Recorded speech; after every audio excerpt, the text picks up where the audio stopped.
Do you think it was I don't know if I like possible that the police, again, not in some grand conspiracy, but in hallway chatter, used this as an opportunity to change the channel from the one that had been established in the public's mind after the G20?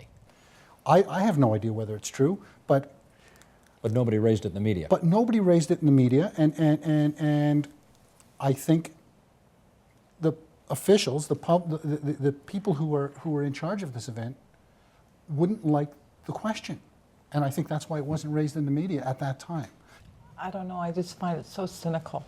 I guess I find it a little bit cynical. And I find it cynical because I have to go back to the 1998 funeral of Hancock's, 8,000 people, and there was no G20 then. So this one we have, what, 15,000? And it's now the year 2011. We've got the social media out there that helps us advertise the whole process. I don't think that it's any different than what happened back in 1998. In fact, there was a police officer killed in Toronto 3.5 years ago.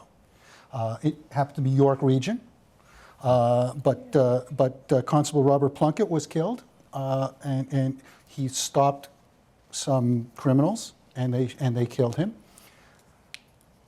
Social media was there in 2007. You know, it was all around, and yet we got very little coverage of Constable Plunkett's death. I mean, I think it gave the police an opportunity to remind the public that for all their potential flaws, they're still charged with the responsibility of laying their life on the line in certain situations, and that needs to be considered when also considering the potential excess use of their power. But to say, oh, people were relieved about the G20, you want me to answer that question? No, didn't even come into our minds. Okay, ask